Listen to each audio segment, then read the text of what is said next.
ẹ káàbọ̀ kílẹ̀ ní fún wa. Ẹ kálẹ́. So actually mo wà ní box pẹ̀lú the other brother Real Toib nígbà tí Aisha issue the marriage and stuff like that. So nǹkan tí mo kàn fẹ́ wá ẹ mọ̀ I know people to be here to be factual people. Mo mọ̀ pé wọ́n máa ń fẹ́ rí facts and figures to have conversations. So mo máa like kájọ explain nǹkan kan fúnra wa. Tẹ́ bá gbà mí ní time ni o, like I'm not trying to impose. Mo kàn fẹ́ sọ nǹkan kan ni. So a ní hadith tó sọ pé Ànábì fẹ́ Aisha ní ọmọ ọdún 6, ó dẹ̀ bá sùn ní ọmọ ọdún 9, then ó wá dúró ti Ànábì fún 9 years, that is till the death of the prophet. Now nǹkan tó ṣẹlẹ̀ ni pé tá bá wo age tí Ànábì kú, a máa realize pé Ànábì was 63 years when the prophet of Islam died. That is true. So tá bá calculate iye age tí Ànábì fi wà pẹ̀lú Aisha during the period of time tí Ànábì kú, a máa rí pé Aisha is roughly 18 years when the prophet died, according to that hadith ni o. Ṣóyè yín mà. So ẹ má bínú pé mo ń go round the bush a little bit. So now tá bá wá wo age ẹ̀gbọ́n Aisha, that is Asma, pé nígbà tí Ànábì kú, age wo ni Asma? Ẹ máa wá rí pé Asma was 38 years nígbà tí Ànábì kú. This is factual. You can check it anywhere. You can check ChatGTP. You can check online for the age of Asma. Mr. Yes, ma'am. Marphia, ẹ ti Yes, mọ̀ ma'am. wá dáadáa lórí ètò yìí. Yes, Òdú ni ma'am. yín, Yes, ma'am. ẹ kì í ṣe àìmọ̀ kódóko. So ẹ jẹ́ Yes, ká ma'am. ṣe báyìí. Ẹ jẹ́ káwa gbé yín sí bí screen kẹ̀dẹ̀ prove point yẹn nǹkan tẹ́ fẹ́ prove. So All right. lè máa sọ fún wa pé ẹ lọ báyìí lọ báyìí. So Oh, I think ẹ hold on. Ẹ máa bring àwọn evidence in ready. Nǹkan ẹ̀kọ́ tí mo fẹ́ kẹ́ ẹ mọ̀ ni wípé tí ẹ̀gbọ́n Aisha tó bá jẹ́ 30 years, 38. ṣé yẹn 38 ṣé ó nullify àbí ṣé ó erase wípé Ànábì fẹ́ ọmọdé? Yeah, Nǹkan I've tí mo not fẹ́ gotten to nǹkan that tí mo side. fẹ́ kí nǹkan tí mo inú ẹ̀yin mo ti dé ẹ fi èmi lẹ̀, ẹ̀yin ẹ pull up, ẹ jẹ́ send the oya ẹ accept camera kẹ́ bring up your evidence. So àwọn nǹkan tẹ́ máa mú fún wa ó máa pọ̀ gan. Ẹ máa mú All right, age ma'am. tán bí Aisha, age tí wọ́n bí ìyẹn náà, then ti Ànábì mọ̀ọ́mọ̀, gbogbo ẹ̀ a All máa right, ṣe ma'am. mathematics yẹn papọ̀. All right, ma. All right, ma. All right, ma. Mo wà pẹ̀lú yín, ma. Now, actually, from this is Asma bint Abi Bakr. That is Aisha's older sister. Historically, she is 10 years older than Aisha anytime, any day. She is not 10 years older today, then tomorrow she's 11 years. She is always 10 years older than Aisha.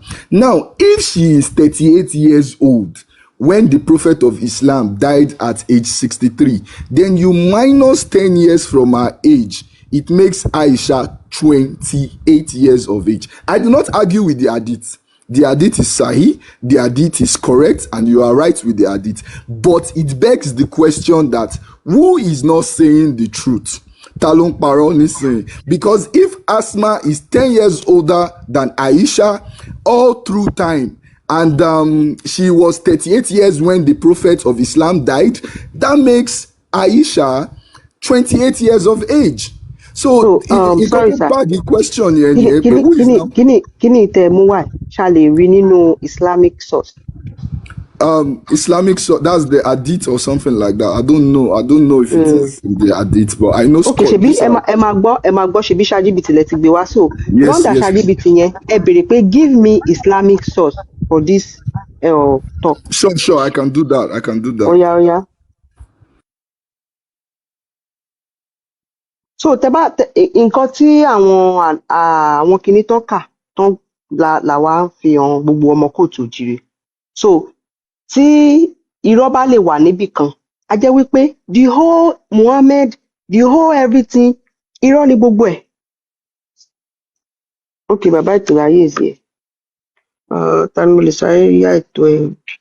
Bàbá kan bí mo ń bọ̀ ẹ má bínú. Ẹ jẹ́ kí sáré yá bọ́ọ̀sì ní máa gbé yín padà. Ọ̀rọ̀ náà pa àwọn lè ní mọ́ historical something. Bàbá kan bẹ́ẹ̀ má bínú máa gbé yín padà. All right. So I got these are Islamic sources that you can use to check what I Okay, oh yeah, what I said just now. now copy that Islamic source and put it up for us. Okay, like I should open it directly from the Islamic source. Ṣèbó ó ní Alibijan wà àbí kí ló pè é sìn. So now copy it, volume 8. Oh yeah, copy ẹ̀ bẹ́ẹ̀ yẹn, kẹ́ gbé sí separate Chrome. Gbé sí then kẹ́ ní kó fún wa. Let's read it. All right then, no problem.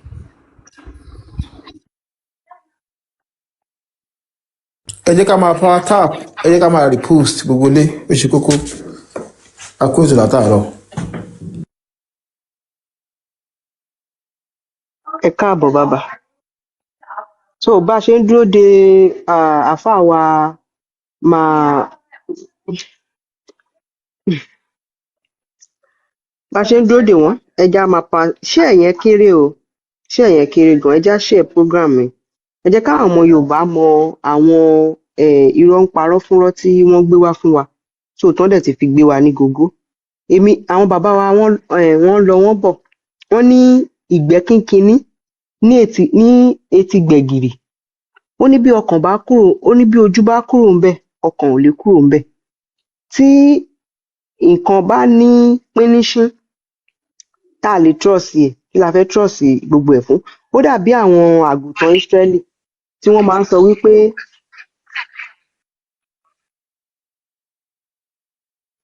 ó dàbí àwọn àgùntàn Ísírẹ́lì tó máa sọ pé àwọn ò gba Old Testament torí pé Yahweh ti pààyàn ńbẹ̀, Yahweh ti ṣe òfin Mósè ni, òfin Igbá ni, òfin ṣàpáṣègbè ni. Tó jẹ́ wípé Old Testament yẹn Mósè tẹ́ ẹ̀ fẹ́ òfin ẹ̀ yẹn, òun ló sọ wípé in the beginning Yahweh created heaven and earth. So tẹ́ bá lè ń da àwọn ọ̀rọ̀ Mósè dànù, in the beginning yẹn náà á máa da gbogbo ẹ̀ dànù sígbó ni. So à ń dúró de bóyá bá ṣe ń dúró dè wọ́n, ẹ jẹ́ ká tẹ̀síwájú so that a ní máa da data wọn. It's actually very voluminous, but I took a screenshot. So my show you any screen listen. So this is from line.org. It's a direct Islamic source from ChatGPT. You just have to click the link and it will take you there to see what I just explained right now.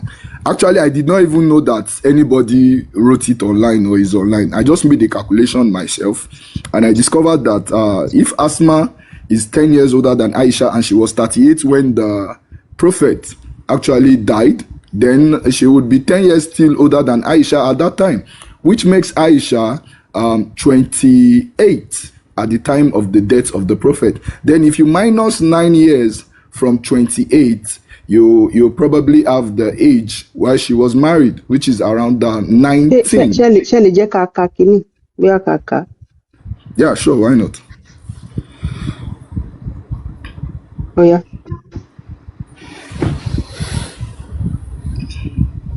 Okay, I should go ahead and read it. Yes, read it. Okay, let me start from the beginning then.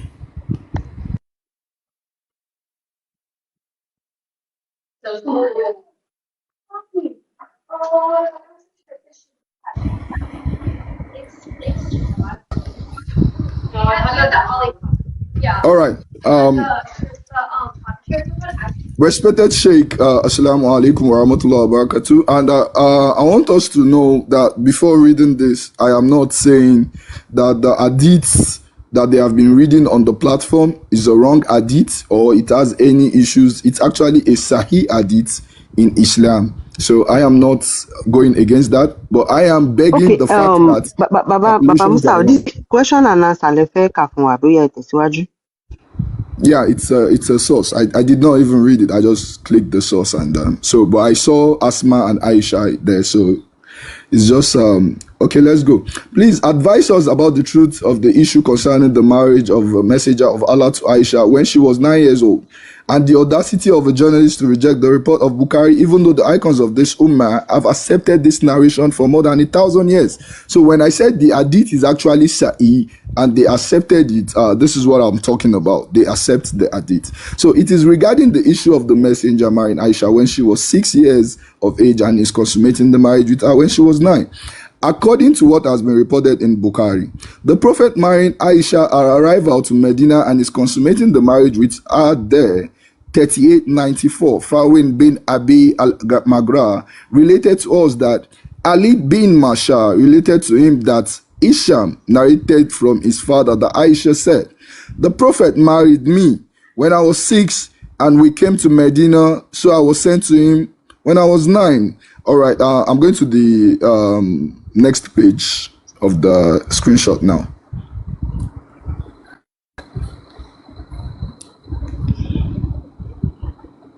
Okay, all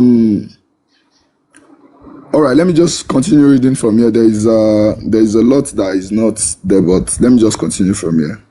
The Prophet was in 6. Emma fún wa ní half information. Emma, a lot that is not there. Okay. Ẹ mọ̀ pé ẹ fẹ́ wá kọ́ wa ní nǹkan tí a mọ̀ ní, so ẹ jẹ́ kí you have the whole time. Ẹ má rush. Ṣé tán bá délẹ̀ ni I want to explain a lot fún ẹni yìí. So mo fẹ́ make it clear fún wọn, so wọ́n á lè yé wọn dáadáa. Bóyá ká jẹ́ kán present nǹkan wọn náà, kó má dàbẹ́ ni pé àbí báwo lẹ ṣe rí sí. Wọ́n rà nípa àjẹ́ kán present. So àbí tó yá. Ẹ jẹ́ kí wọ́n. All right. Narrators that reported the most famous narrations that exist in Sahih Bukhari and Muslim, and he showed some cleverness in his method. The young journalist referred to Sirah books such as Al-Kamil, Tariq Dimashq, Siyah Halam al-Nubala, Tariq al-Tabari, Tariq Baghdad, and Wafayat al-Ayan.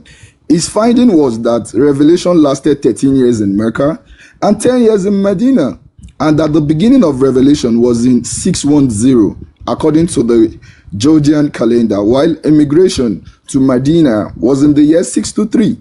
That is, 13 years after remaining in Mecca, the death of the Prophet was in 633. And according to the agreed upon timeline, the Prophet married Aisha 3 years before the Hijrah, that is 620, which happens to be 10 years after revelation, and she was 6 years old by then. He consummated the marriage with her in the first Hijri year, that is by the end of 623 when she was 9 years old, which would make her birth year 614, which coincides... Ẹdún bẹ̀yẹn má bínú. Mo fẹ́ ká ṣe mathematics kìíní. So, wọ́n ní 10 years nígbà t'Ànọ́bì ń gba revelation, right? Yeah.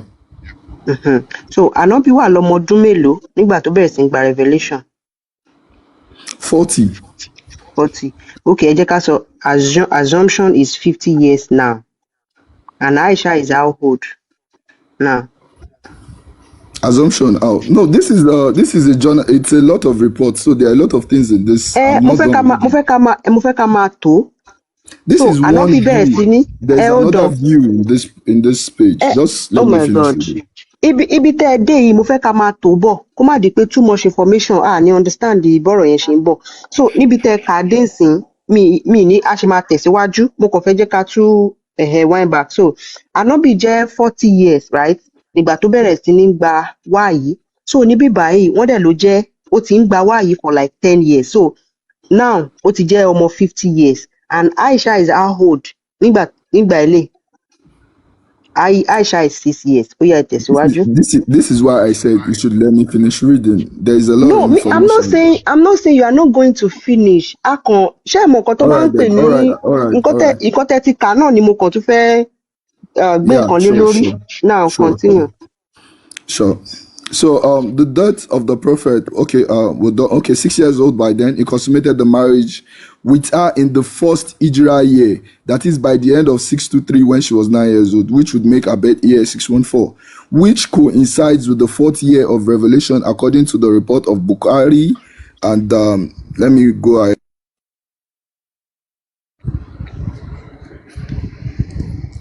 All right then. According to reports in the most famous narrations that exist in Sahih Bukhari and Muslim, and he showed some cleverness in his method. The young journalist referred to Surah books such as Al-Kalmil. Oh, sorry, I'm reading the same thing that I read earlier on. Sorry, let me just make a screenshot.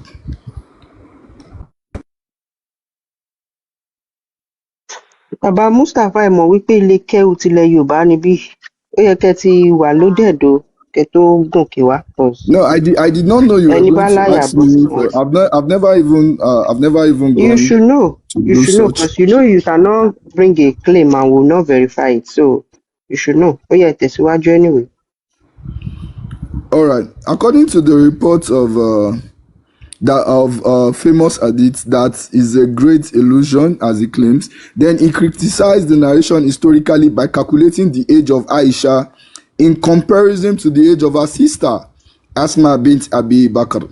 He claims all historical sources that were previously mentioned reported that Asma was 10 years older than Aisha, and these resources mentioned without any dispute that Asma was born 27 years before Hijrah, which means that her age by the time revelation began in the year 610 was 14 years old. This was calculated by subtracting 13 years from her age before Hijrah, which is 13 years old. The years of Dawah in Mecca as 27 to 13 was 14 years. Also, all sources without dispute agreed that she was 10 years older than Aisha, which makes it a certainty that the age of Aisha at time of revelation was 4 years old in Mecca, which would mean that she was born 4 years before revelation in the year of 606. With simple calculation, we deduce that the prophet married her in Mecca. Hold on, please. Let me get the next page. Thank you. Okay. Bẹ́ẹ̀ bá ṣe ń gbé next page yẹn wá, eléyìí tí mo ti fẹ́ kẹ́ ẹ wá ni. Asma yẹn, ẹ máa fún wa ní hadith tó náà tó sọ ìgbà tí wọ́n bí outside eléyìí ṣe mọ̀ wípé a ti rí ọ̀rọ̀ nínú Islamic source directly hadith. So ẹ máa wá fún wa ní ti bóyá hadith kan náà táwọn náà sọ̀rọ̀ Asma wípé òkè Asma àwọn ṣé Asma ni mi mọ̀ bóyá mo pè dáadáa ẹ má bínú. So bóyá oyè ọjọ́ báyìí ni wọ́n bí òun náà nǹkan báyìí ni wọ́n bí òun náà cause Asma èmi ò mo ṣẹ̀ ń gbọ́ náà ni so that a tún lè tún ní mọ́ knowledge nípa Asma. Ṣó ẹ tẹ̀síwájú. Ẹ máa fún wa ní hadith source of that Asma so I that a lè compare. am sorry ma. I am making screenshots and I don't have the next screenshot. I don't know why it's not showing the next one. I'm trying to do it.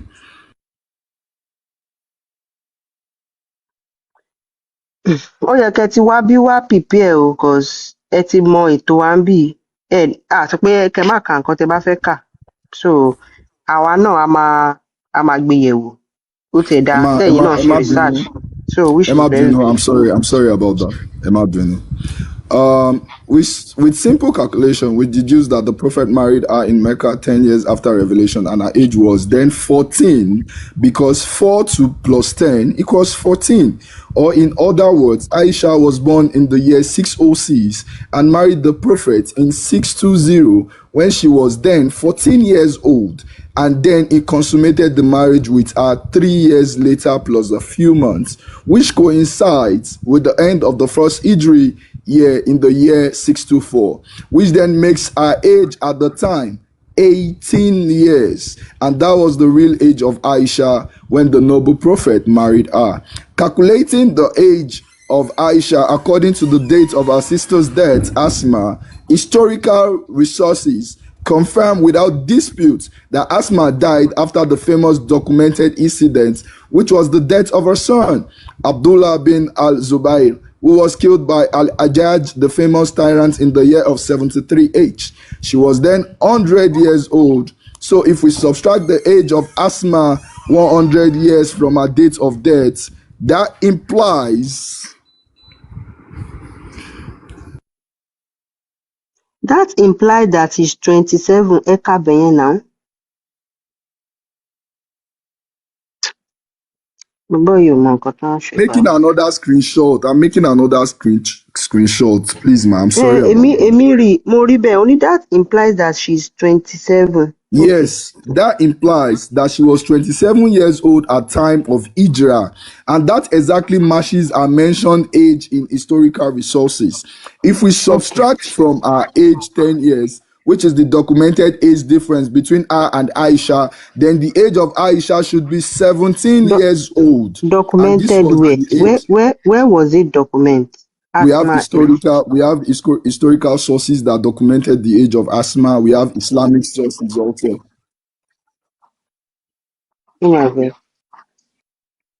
Ẹ má bínú ẹ tan máìkì ń padà. So bàbá mi massive nǹkan tí mo fẹ́ kẹ́ ṣe fún wa báyìí nísìnyí pé okay age Asma yẹn òun la fẹ́ fi justify age Aisha which is very good. So nǹkan tẹ́ máa wá ṣe fún wa ni pé ẹ máa bá wa mú Islamic source náà tí ó ṣàlàyé age Aisha cause irú eléyìí báyìí èmi ò mọ̀yàn tó ń jẹ́ Asma rí. So and eléyìí kò sí nínú hadith kankan. It's just the argument between ọmọlé kéwú. ẹ jẹ́ kí n kàn sáré explain fún torí nẹ́tíwọ́ọ̀kì mi ò dá mo kàn sáré wá tàwa sọ́sìn. Ó yẹ tẹ̀síwájú torí ọ̀rọ̀ láàrin ọmọlé kéwú àti àfa àwọn lélẹ̀. Well ó yá ẹ ti wà ń bẹ̀. àkọ́kọ́ ni pé ẹ jẹ́ ká bẹ̀rẹ̀ láti bí ChatGPT tí brọ́dà mi yẹn ti bẹ̀rẹ̀ so á lè clear dáadáa so ẹ jẹ́ ká kọ́kọ́ wò ó lọ́wọ́ ChatGPT náà wípé so ká kọ́kọ́ wò ó lọ́dọ̀ ChatGPT pé báwo ni o mo ń bọ̀.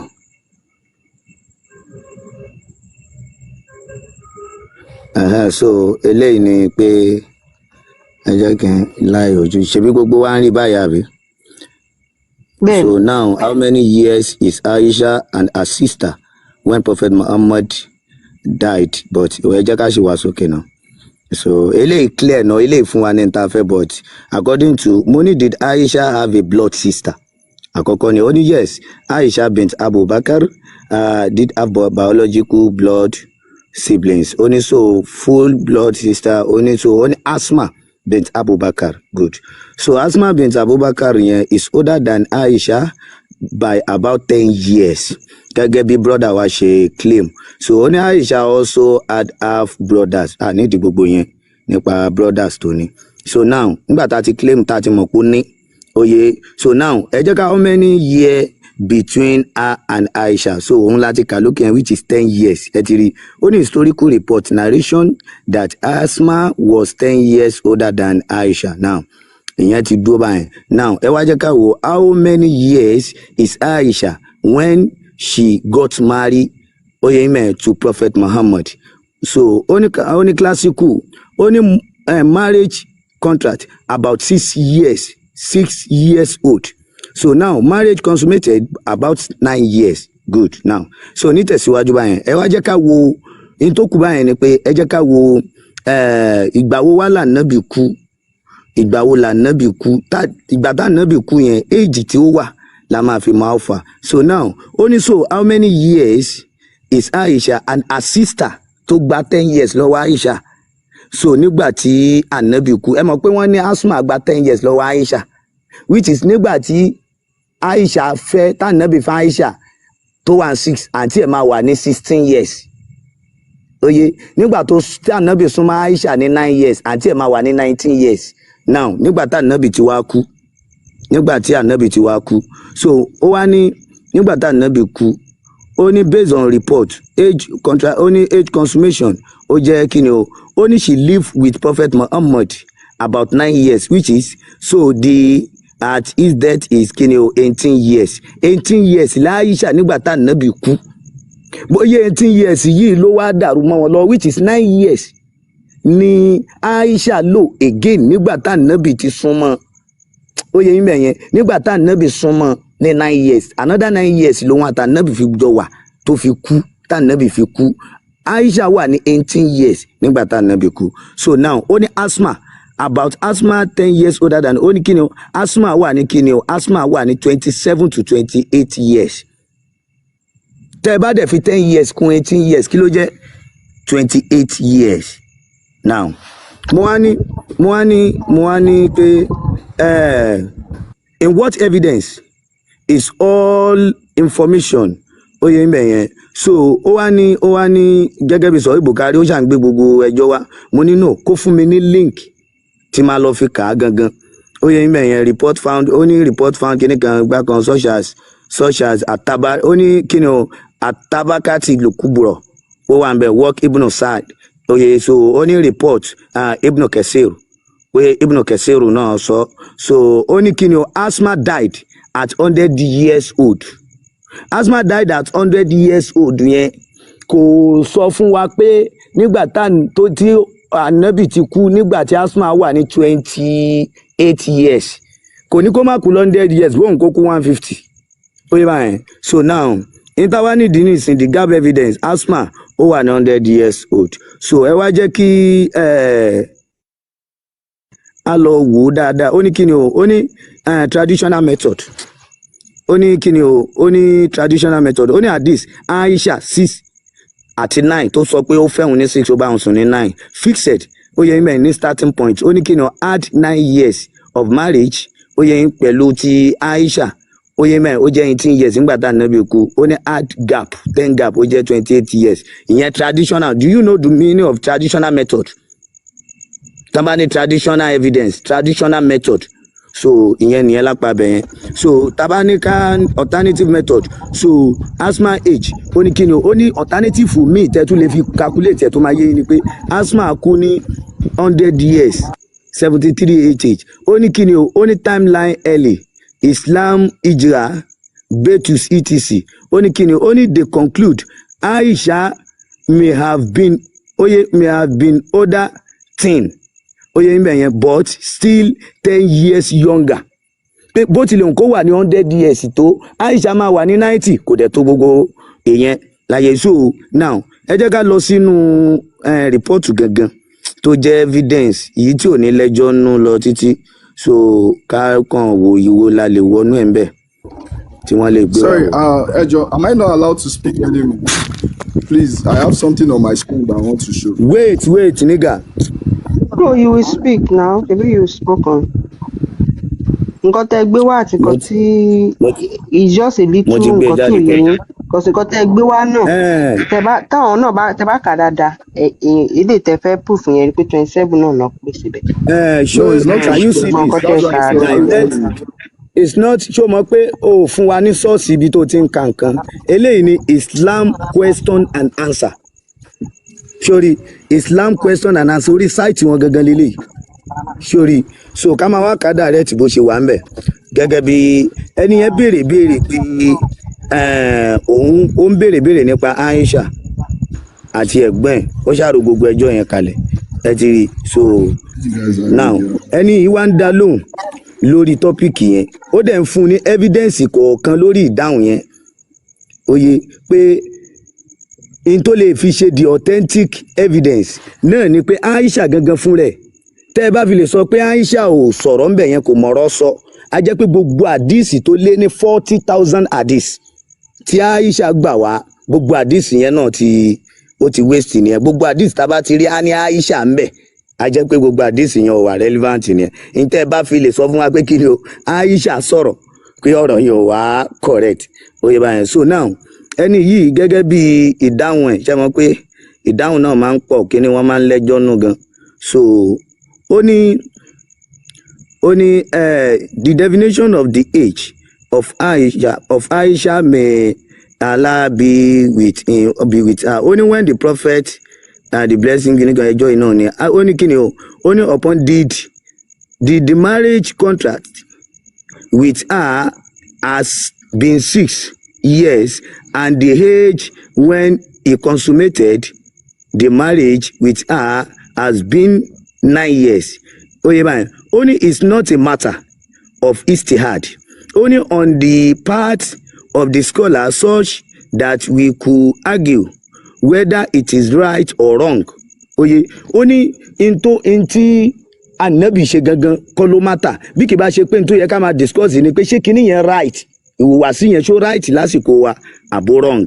So ó fi ń correct ẹni tó béèrè yẹn Oye báyẹn. So now, ó ní pé kí ni o?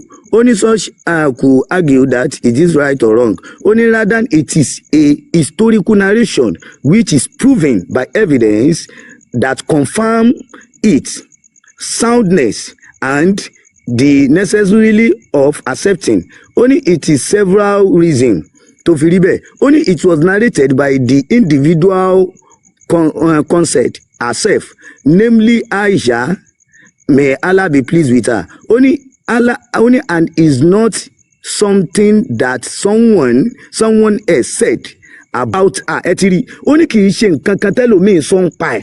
Òun gangan fúnra ẹ̀ ló sọ ń pa ẹ̀ fúnra ẹ̀, ọ̀rọ̀ téèyàn sọ fúnra rẹ̀ pé nǹkan báyìí ni tí wọ́n wá lò ní ìròrí kan lórí ẹ̀. Ó ní nǹkan tó yẹ pé Aisha gangan fúnra ẹ̀ ló sọ fúnra rẹ̀, ó yẹ níbẹ̀ yẹn. So ó ní said about her. Ó ní all the description of a historian or hadith scholar, only rather it comes in the context of her speaking about herself. May Allah be with her. Ó ní àkọ́kọ́ tá a lè fi ṣe evidence ni pé kì í ṣe pé wọ́n sọ̀rọ̀ nípa Aisha. Aisha gangan fúnra ẹ̀ ló sọ̀rọ̀ pé tọ̀ nǹkan báyìí ló ṣẹlẹ̀ sí òun. So ìyẹn ló kọ́kọ́ fi dá ẹni yẹn lóhùn. Ó ní the prophet, may Allah be with him. Ó ní kí ni o? Ó ní married me. Ó má dis yẹn wá when I was 6 years old.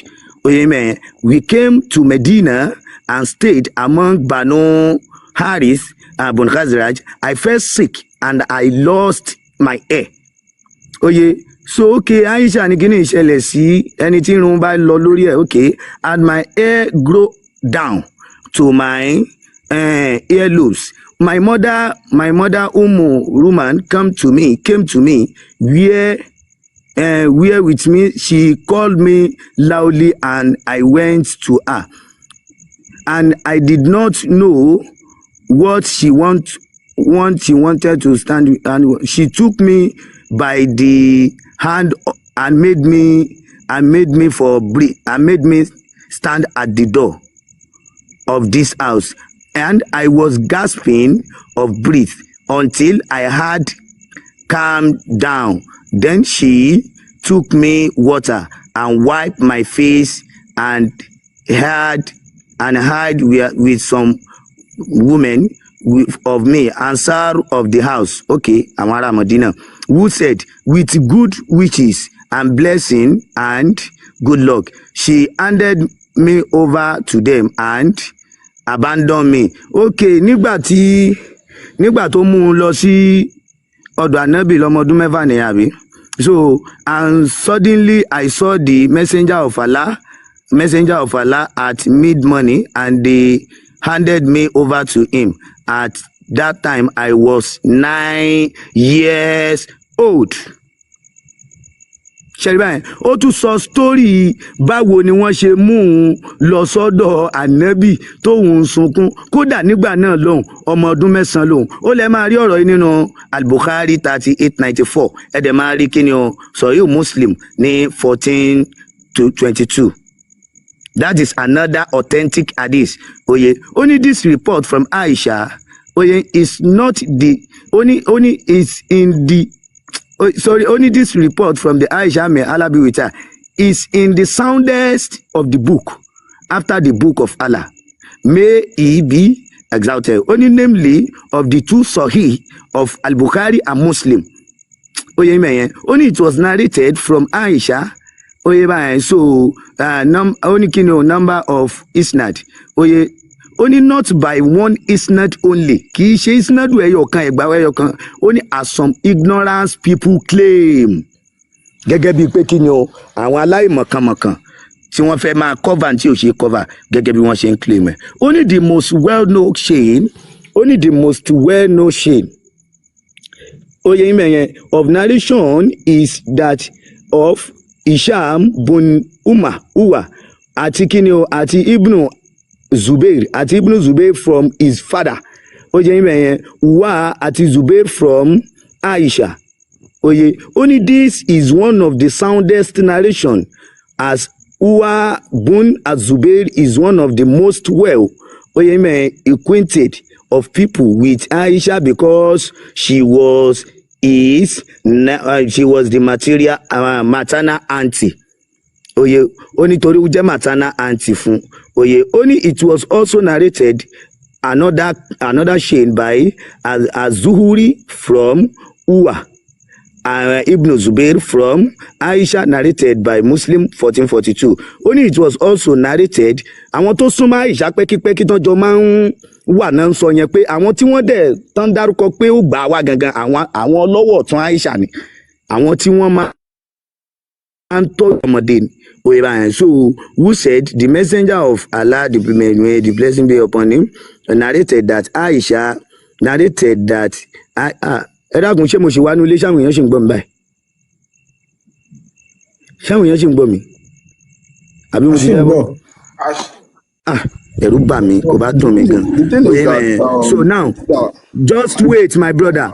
So when she was 6 years old, so and consummated me the marriage with her when she was 9 years old. So he died when she was 18 years old, which is Aisha. So when she was narrated by Muslim 1422, I was also narrated via another chain from Muhammad bin Amir, from Yahya bin Abdul Rahman bin Atib, may Allah be with them generally, and Oye narrated by Abu Dawood. So now Intel sọ pé kíní yóò rí bẹ́ẹ̀. Ẹ wá dúró àwọn chain, àwọn èèyàn tí wọ́n mú ọ̀rọ̀ wá pé bó ṣe rí nìyẹn. So kì í ṣe tàn tẹ́nìkan sọ kíni tó kàn wá pẹ̀lú asthma. A ti béèrè nísìn wọ́n ní asthma ọdún 10 ni lóòótọ́. So Aisha ó dẹ̀ wà lọ́mọ 18 years tí ànábì fi kú, which is asthma wà ní 27 years. Báwo lẹ ṣe máa gbé ọdún tí ànábì kú tí Aisha wà sí ọdún tí Aisha tó fẹ́ ànábì? Can I speak now? Give us the hello. Give us authentic evidence. Yeah, sure. Please, can I have the big screen now, please? Hadith wípé Aisha wà ní 18 years nígbà tá ànábì fẹ́ àti àwọn tó wà ní ṣe ní hadith yẹn ká jọ̀wọ́. So go on, ẹgbẹ́ síbí screen. Please, thank you.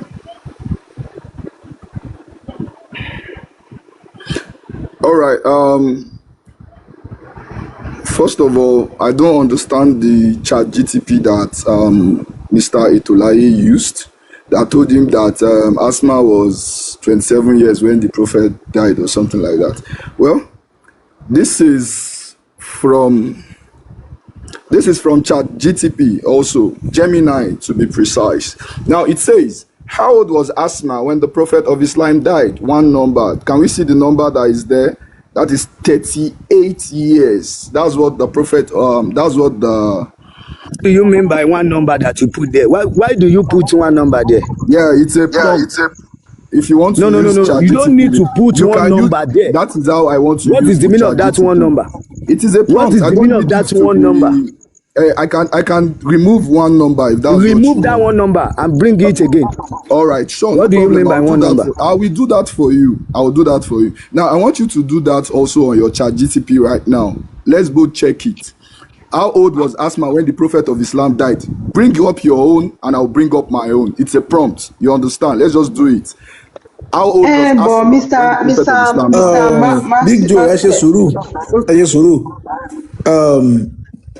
Kọ̀sẹ́ ni ẹ ti ń sọ̀rọ̀ àti ẹ̀kan mọ̀kàn listing. Nǹkan tó ṣẹlẹ̀ ni pé ètò láyé ẹkú ohun látàárọ̀. Most of àwọn nǹkan tẹ́ ń kà yìí kò síwèé fún. It is just an argument fún àwọn tí wọ́n kọ bí tẹ́ṣà kọ different records sórí internet. Kò ṣe ẹ̀rí ilé àwọn Lárúbáwá ṣe understand. Nǹkan tó wà ń bẹ̀ ni wípé àdìtì pọ̀ ṣe understand tó sọ àwọn ọ̀rọ̀ tá à ń sọ yìí. So nǹkan tẹ́ ẹ lè ṣe ni pé ẹ lè gbé scholarly accepted book wá tí ọ̀rọ̀ torí asma tẹ́ ń sọ̀rọ̀ ẹ̀ yìí nígbà tí irú àwọn light upon light tí wọ́n dé pàtírù yín dé ni wọ́n ṣẹ̀ lọ ń wá record. Kò sí any Islamical early record tó ti identify this person tá à ń sọ̀rọ̀ ẹ̀ lọ́wọ́lọ́wọ́ báyìí. Can you understand? Kò sí anybody wọn kò sí orúkọ ẹ̀wọ̀n nínú Islamic ìwé kankan until of recent time. ṣe jẹ́ nìyẹn. ó ní kí n béèrè kan ẹjọ́ ẹ má bínú ẹjọ́ ẹ gbé mi síbi. mi ìfẹ́ ká lọ jìnnà torí èmi pẹ̀lú ẹ̀rí ni àwọn náà máa ẹ̀dá ìsáré gbé ti yín wá. ẹ kàn fún mi ẹ kàn gbé mi síbi kan ẹ kàn yọ̀ǹda fún mi ẹjọ́ ẹ má bínú. How old was Asma when Prophet Muhammad died? Is that ṣé n tó ní kí n béèrè náà ni? Yeah, sure. That's what I asked.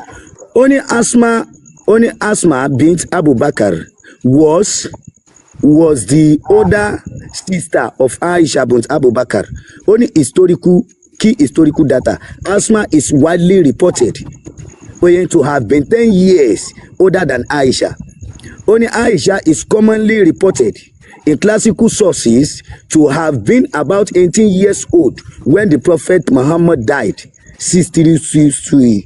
So now, only Asma would have been approximately 28 years old when Prophet Muhammad died. So now, only supporting historical report. Only early historical book Isahad and At-Tabari mentioned the 10 years age gap.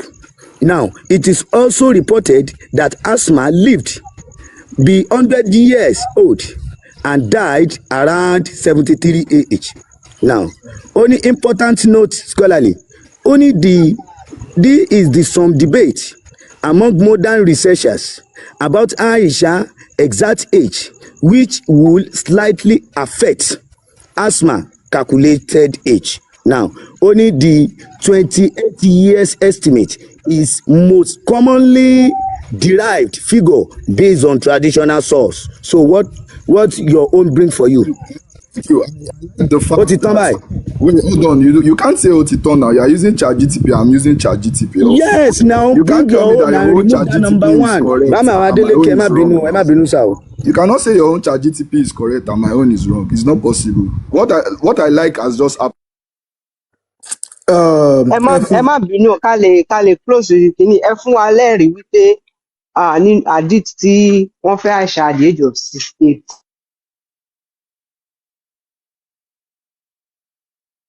Inside Islamic source let me define Islam, then we have so many other sources tó tako Islam tá a dẹ̀ tó ń gbé wá sórí ètò yìí, even hadith tó wà dọ̀ yìí fún nílò lórí ètò yìí.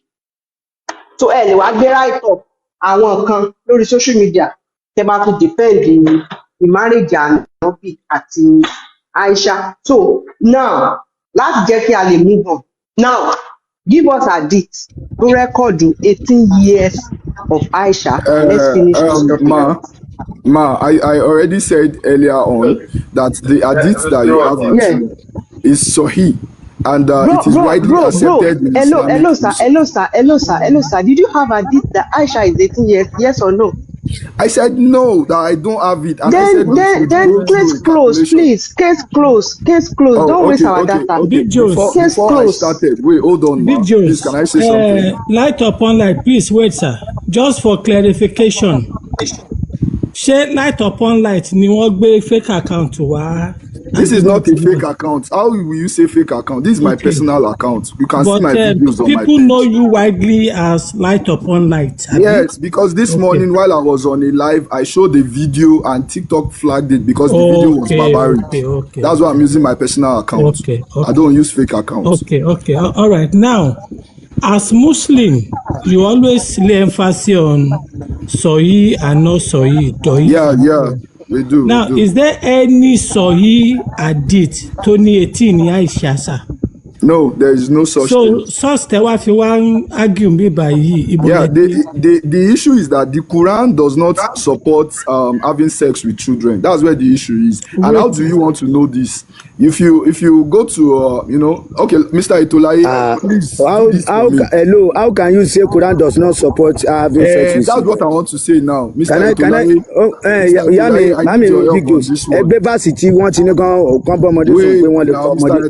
They will give you the evidence now.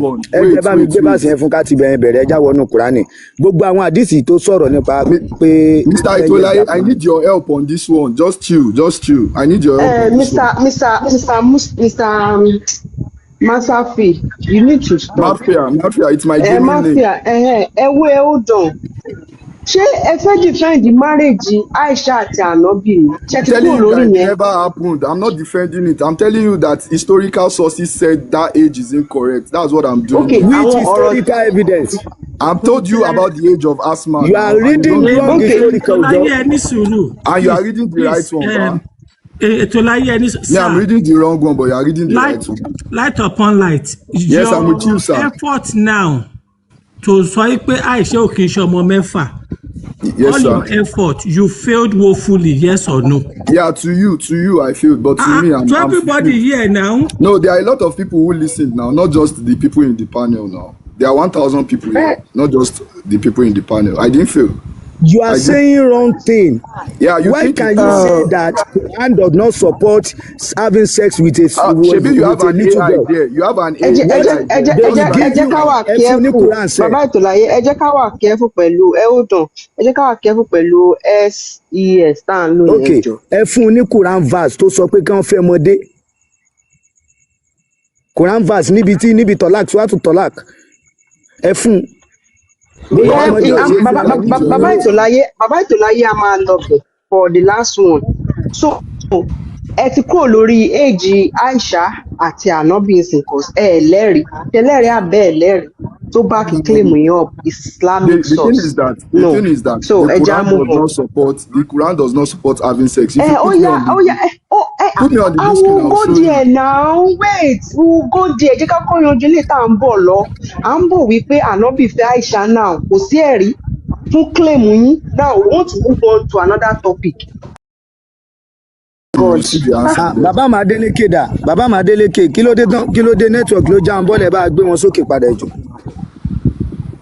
Put me on the big screen. We will know whether the Quran supports it or not. Does the Quran support having sex with children? Yes or no? One word answer. The answer is light upon light. Light upon light. Big Joe said this. no, now it's just fact. Now. I believe you know. Me, I know. Big Joe said this. Light upon light. Sir. Let's go to a source that light does not upon support light. Please, both can you wait? According to you, you played a video Ọdẹjà page yìnbọn. Yes, sir. And you kept laying emphasis on SES on this life. Oh, is sorry. your plan is kí wọ́n já life yìí náà bọ̀? No, come on, don't do that now. No, because sis, now, please. That now. In your presence now, Big Joe still correct Ètòláyé. Yet you are still laying emphasis on it. I will not do such now. Do not do that to me. I'm not like that. I'm not like that. I'm not like that. I just wanted to talk. That's just it. I don't have any plan. Emma Binu. Which ChatGPT you will ask ChatGPT a question and ChatGPT answer you no, ordinary no. Yes, because that's how we prompt. That's called prompt. You can use it on ChatGPT. You can prompt ChatGPT. You can prompt Ẹni it. kan fún wa, ó yá ẹ fún wa ní sọ́ọ̀sì. You can prompt Give it. us your source. That the Quran does not support it. I've given you now. Ẹ gbà mí. Give us your source from Quran. You know the Quran. Me, I know the Quran. Brother, Two of us, we do not agree. Ẹ̀sìn Islam yìí máa ti fa ọpọlọ àwọn èèyàn jẹ́ o. Big Joe, Ẹ fún wa ní Islamic you don't have to abuse me now. Come on. It's not like that now. Kò ládìs kò lẹ́bídẹ́ǹsì.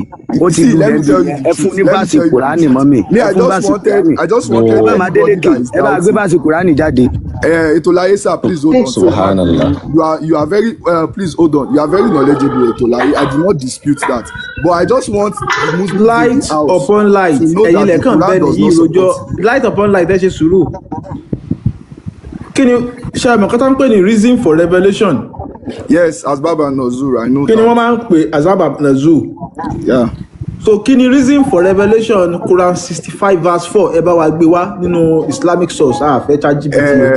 I am Adeleke. Ẹ má àròjọ reason for revelation Quran 65 verse 4. I saw it and we are not just reading it. Let me ẹ̀yẹ́ kí n gbé wá ẹ̀yẹ́ kí ẹ bá wa kà kí ẹ bá wa tú.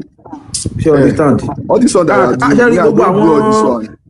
As you understand ṣẹ́rí àdìtì tẹ́ ń sọ historical nǹkan yẹ̀mí máa tún gbà àdìtì mi wà àwọn kìnìún ló kàn bá yín ṣe díẹ̀. But I am Adeleke.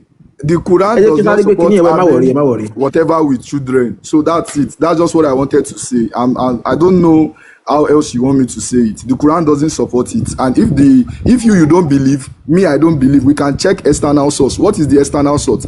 ChatGPT will help us solve it. There is no verse in Quran. There is no verse in Quran that say people should. Hey, system, calm down, calm down. In the midst of the people that you are, don't talk like that. Just chill, calm down, please. Just calm down. I understand where they are coming from. Mr. Marphia, ṣé lẹ́rìí fún note ẹgbẹ́ wa yẹn nínú Quran source abẹ́ lẹ́rìí again? Did you hear what I said? I said, you know the Quran, I know the Quran. Both of us know the Quran. Hello, sir. Yes, did you have? I'm asking you. Don't say I know. That's my proof now. My proof is the no that ChatGPT said now. Okay, you do not have Islamic source, right? What do you mean Islamic source, man? Like the issue is that Quran hadith. You. This I am a delicate. Let me read. Reason for revelation, yeah, reason for revelation. Before I read, every Muslim in the house, please. The Quran does not support it. I've just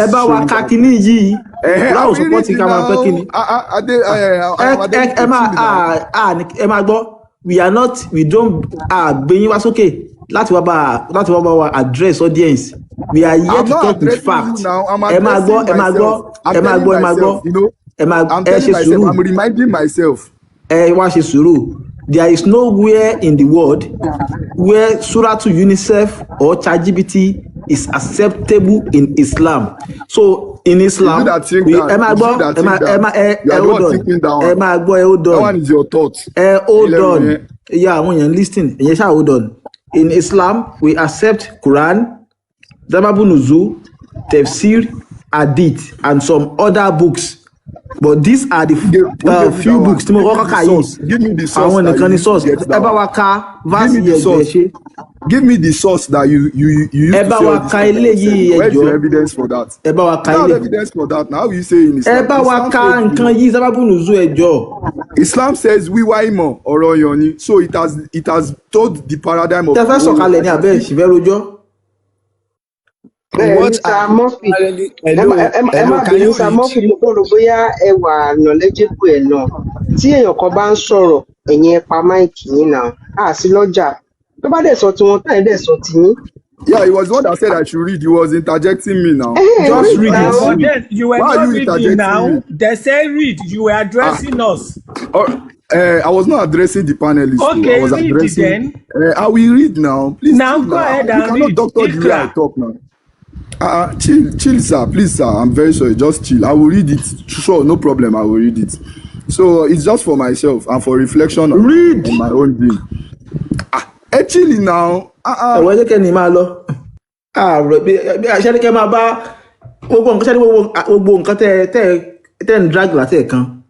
are hadith apart from the Aisha age of marriage. Ó yẹ kẹ́jẹ́ kó kà nǹkan tó fẹ́ ká tán ṣe wá gbé àdìtì jáde Quran verse to support ẹ̀ wá now. Aisha was an immature girl. Inú Quran ló wà tí aya àdìtì sọ̀kalẹ̀ nítorí ẹ̀. So àdìtì ẹ̀ náà dẹ̀ wà. So mi ò mọ reason tẹ̀ fi ń bá lo ChatGPT. Tẹ́ bá fẹ́ lo ChatGPT next time ẹ máa gbọ́ you just ask date of birth. Ẹni tí ẹ̀ ń claim kí ni date of birth Aisha gbogbo nǹkan tí wọ́n ń kà fún yín láti ẹ̀kan wọ́n kàn ń ka journal àwọn Facebook journal táwọn èèyàn kò sí any historical Islamic evidence kankan tó recognize ẹ̀gbọ́n Aisha because they are not the focus in Islam.